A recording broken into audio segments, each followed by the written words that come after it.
Movie की starting एक ऐसे शहर से होती है जहाँ पर अमीर और गरीब लोग एक साथ तो रहते हैं, लेकिन अमीर लोग गरीब लोगों का बिल्कुल साथ नहीं देते। उनके काफी हाई स्टैंडर्ड्स हैं और वो गरीबों को कुछ भी नहीं समझते। ये मूवी इसी शहर में रहने वाले एक आदमी ऑर्थर पर बेस्ड है। वो अपनी मदर के साथ रहा करता था। उसे कॉमेडी बहुत पसंद थी और उसका दिल चाहता था कि वो एक दिन बहुत बड़ा कॉमेडियन बने। उसका आइडियल एक आदमी था जो कि बहुत बड़े कॉमेडी शो को होस्ट करता था। वो कहता था कि मैं भी एक दिन उनके शो में उनके साथ खड़ा होऊंगा। वो इसके लिए बहुत मेहनत किया करता था। फिर एक दिन हम ऑर्थर को देखते हैं जो कि किसी कंपनी की एडवर्टाइजमेंट के लिए एक साइन बोर्ड लेकर एक रोड पर खड़ा होता है कि कुछ शरारती बच्चे वहाँ पर आते हैं और उसे बहुत तंग करके उसका साइन बोर्ड छीन कर भाग जाते हैं। ऑर्थर यहाँ पर जोकर बना होता है। वो उन बच्चों के पीछे भागता है ताकि अपना साइन बोर्ड ले सके, लेकिन वो बच्चे उसे बहुत भगाते हैं और वही साइन बोर्ड उसके मुंह पर मारते हैं, जिससे वो साइन बोर्ड टूट जाता है और उसके बाद फिर वो ऑर्थर को भी बहुत बुरी तरह मारते हैं। ऑर्थर काफी हर्ट होता है और सीधा अपने बॉस के पास जाता है। वो उसे सब कुछ बताता है कि बच्चों ने उसके साथ क्या क्या किया, लेकिन उसका बॉस उल्टा उसे डांट देता है और कहता है कि तुम्हारा दिमाग तो ठीक है,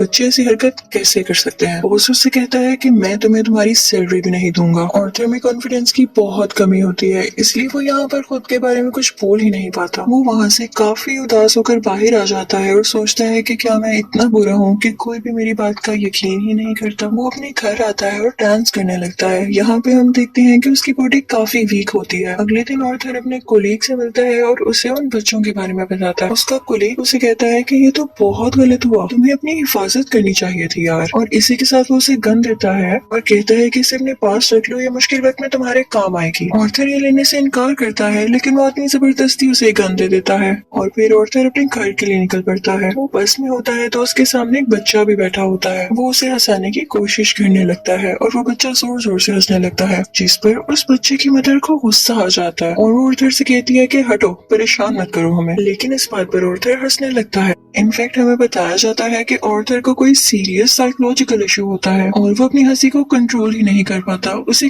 कहीं पर भी हंसी आ जाती है। वो बस में बैठी हुई उस लेडी को एक कार्ड देता है जिसमें उसकी डिजीज के बारे में सब कुछ लिखा होता है। वो घर आता है और अपनी मेडिसिन लेने लगता है। इनफैक्ट वो गरीब था और ये दवाई बहुत एक्सपेंसिव थी, तो वो गवर्नमेंट के बनाए गए मेडिकल सेंटर से ये दवाई फ्री लेता था। वो एक दिन अपनी साइकियाट्रिस्ट के पास जाता है। वो उसे कहती है कि मुझे अपनी डायरी दिखाओ कि तुम क्या क्या लिखते रहे हो। जैसे ही वो उसकी डायरी खोलती है उसमें ये लिखा होता है कि मैं उस तरह नहीं मरना चाहता जिस तरह बुरी तरह से मैंने जिंदगी गुजारी है। फिर ऑर्थर वहाँ से अपने घर जाता है तो उसकी मदर उससे पूछती है कि क्या थॉमस की तरफ से कोई लेटर आया, तो ऑर्थर कहता है कि नहीं, आज भी नहीं। इनफैक्ट थॉमस इस मूवी में बहुत ज्यादा रिच बिजनेसमैन दिखाया गया है और लोग उससे बहुत डरते हैं। उसकी माँ से कहती है कि अगर उसको हमारी हालत के बारे में पता चलेगा तो वो हमारी हेल्प जरूर करेगा। अगले दिन जब वो बाहर जाता है तो वापसी पर आते हुए रास्ते में उससे एक सिंगल मदर मिलती है जिसके साथ एक छोटी सी बेटी भी होती है। वो ऑर्थर को काफी अच्छी लगने लगती है, लेकिन वो अपने घर आ जाता है। यहाँ उसकी मदर उससे फिर उसी लेटर के बारे में पूछती है तो ऑर्थर कहता है आपका क्या लेना देना है उससे, वो हमारी मदद नहीं करेगा।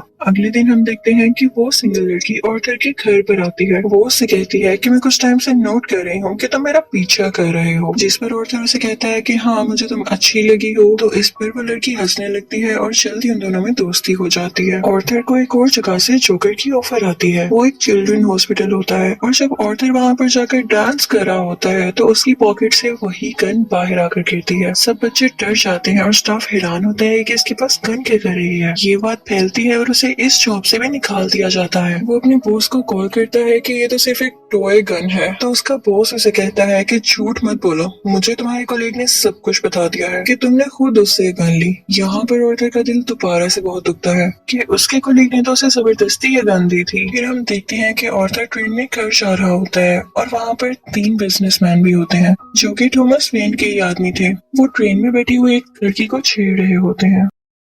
ऑर्थर को यहाँ पर अपने मेंटल डिसऑर्डर की वजह से हंसी आने लगती है और वो तीनों आदमी समझते हैं कि हम पर हंस रहा है। वो उसे बहुत मारते हैं, इतना मारते हैं कि उसके मुंह से खून आने लगता है। ऑर्थर उन्हें अपना मसला बताने की कोशिश कर रहा था, लेकिन वो तीनों उसकी एक नहीं सुनते। ऑर्थर को उन तीनों पर गुस्सा आ जाता है और अपनी गन निकाल कर उन तीनों को शूट कर देता है। वो वहाँ से ये सोचकर भाग जाता है कि मैंने 3 लोगों का कत्ल किया है। वो खुद को एक बाथरूम में लॉक कर लेता है। पहले तो वो डर रहा था, लेकिन यहाँ पर अचानक से वो डांस करने लगता है है। ऐसे लग रहा था जैसे अब उसे कोई रिग्रेट नहीं और वो काफी सुकून में भी था। ऑर्थर घर आता है तो टीवी पर न्यूज चल रही होती है जिसमें थॉमस बोल रहा होता है। वो कहता है कि जिन 3 लोगों का कत्ल हुआ वो मेरे आदमी थे और उन्हें किसी जोकर ने मारा। लेकिन यहाँ पर गरीब लोग उन तीनों की डेथ का अफसोस करने की बजाय जोकर्स का साथ दे रहे होते हैं, क्योंकि वो सब जोकर्स के रूप में ही अमीर लोगों के खिलाफ स्ट्राइक कर रहे होते हैं। वहाँ से ऑर्थर अपने साइकेट्रिस्ट के पास जाता है तो वो उसे बताती है कि हम आज आखिरी बार मिल रहे हैं, क्योंकि गवर्नमेंट ने हमें फंड्स देना बंद कर दिया है और अब के बाद मैं आपका फ्री इलाज नहीं कर सकती। ऑर्थर दोबारा से काफी टूट जाता है और उदास होकर वहाँ से बाहर आ जाता है। फिर हम ऑर्थर को देखते हैं जो कि कॉमेडी शो में लोगों को हंसाने की कोशिश कर रहा होता है, लेकिन वो ऐसा कर नहीं पाता और परेशानी में उसे जोर जोर से हंसी आने लगती है।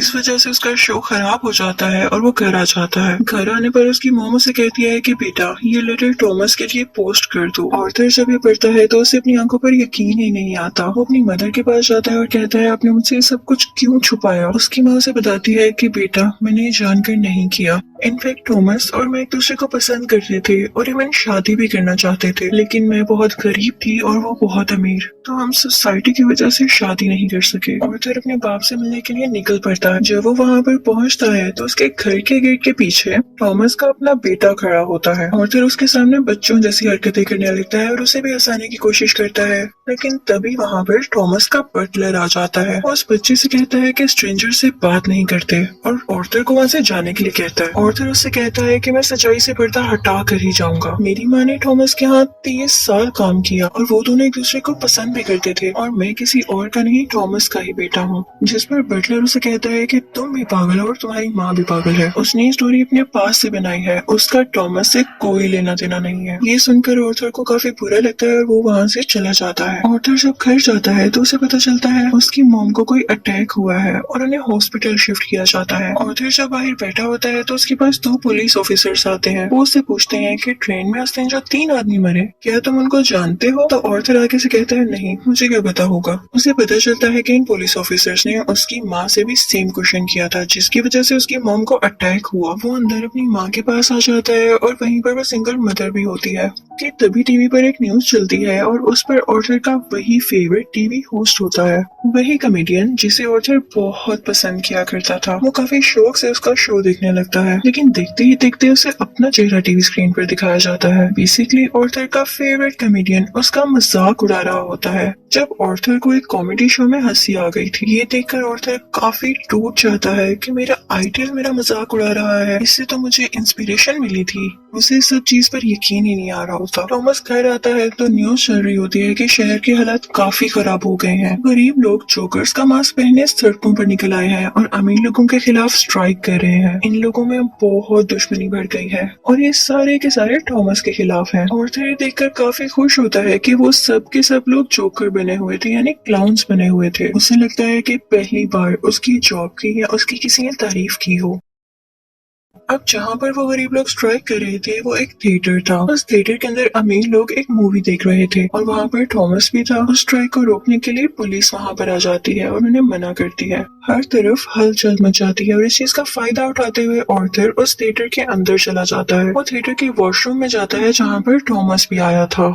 ऑर्थर उसके पास जाता है और पोलाइटली कहता है कि मैं आपका बेटा हूँ, मेरी माँ और आप एक साथ हुआ करते थे, याद करें। थॉमस उसे कहता है कि मैं इस नाम की किसी औरत को नहीं जानता और उसे जोरदार मुक्का मारता है, यानी पंच करता है, जिससे उसकी नाक से बहुत खून आने लगता है। ऑर्थर घर चला जाता है और कुछ टाइम बाद उसे पुलिस की कॉल आती है। वो इनफैक्ट ऑर्थर से भी इन्वेस्टिगेशन करना चाहते थे उस दिन के बारे में जब उन 3 आदमियों का कत्ल हुआ था। और तभी ऑर्थर को ये भी पता चलता है कि जो उसका फेवरेट कॉमेडियन था उसने ऑर्थर को अपने शो में बुलाया है। इनफैक्ट उसने ऑर्थर की जो क्लिप अपने शो में चलाई थी उसकी वजह से उसके शो की रेटिंग काफी बढ़ गई थी, क्योंकि लोगों ने उसको पसंद किया था। वो बहुत खुश हो जाता है और तैयार होकर वहाँ पर जाने के लिए निकल जाता है, लेकिन उसे याद आता है कि थॉमस के बटलर ने कहा था कि मेरी माँ पागल है। तो वो उस मेंटल हॉस्पिटल पर जाता है जहाँ पर उसकी माँ का कभी इलाज हुआ था। वो उन लोगों से अपनी माँ की फाइल मांगता है। वो वहाँ से वो फाइल चुरा कर भाग जाता है। उसमें लिखा हुआ था कि ऑर्थर की माँ का किसी और के साथ साथ रिलेशन था वो उसे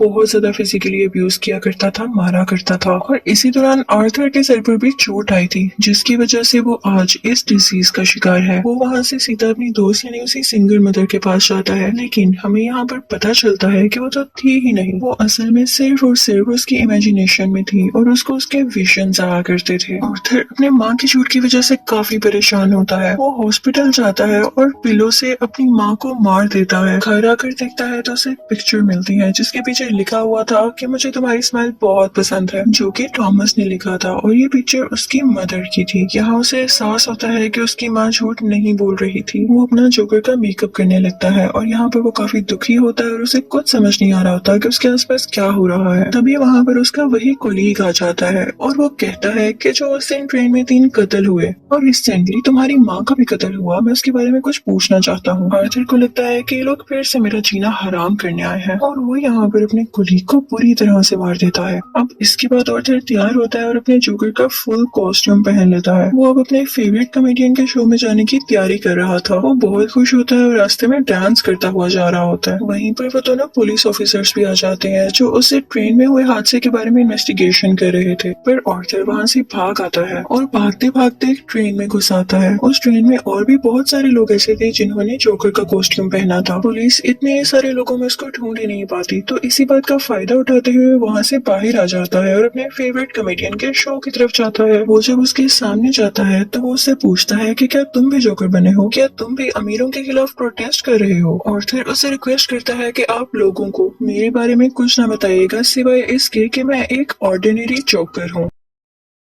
और फिर उनका लाइव शो स्टार्ट हो जाता है। ऑडियंस उन्हें देखकर काफी खुश होती है और इस चीज को काफी एडमायर कर रही होती है। वहाँ पर आर्थर का फेवरेट कॉमेडियन उससे क्वेश्चन करता है कि तुम यहाँ पर जोकर बन के क्यों आए हो। तो जोकर उससे कहता है कि मैं हमेशा खुश रहना चाहता था और मैं लोगों में भी खुशियाँ बांटना चाहता था। लोगों ने मुझे इस गेटअप में पसंद किया तो मैंने सोचा क्यों ना मैं ऐसे ही आ जाऊँ। वो यहाँ पर एक बहुत ज्यादा सरप्राइजिंग बात भी करता है। वो इस लाइव शो में सबके सामने बता देता है कि उस दिन ट्रेन में जो 3 लोग मारे गए उनको मैंने ही मारा है। वो कहता है कि ये सब मैंने आपको इसलिए बताया कि अब तक कितने गरीब मरे, कितने ही ज्यादा अमीर लोगों ने गरीब लोगों को बेदर्दी से कत्ल किया, लेकिन आज तक किसी ने नोटिस किया, किसी ने भी अमीर लोगों के खिलाफ आवाज उठाई या उन गरीब लोगों को याद किया तो मुझे बताएं। और जब मैंने किसी अमीर आदमी को मार दिया तो लोग इतना शोर किस लिए मचा रहे हैं? क्या सब इंसान बराबर नहीं होते या अमीर लोगों में कोई और खास बात होती है? वो कहता है कि सोसाइटी बहुत खराब हो चुकी है, वो सिर्फ अपना फायदा सोचती है और अगर आज तुमने मुझे इस शो में बुलाया है तो ये तुम्हारी रहमदिली हरगिज नहीं है।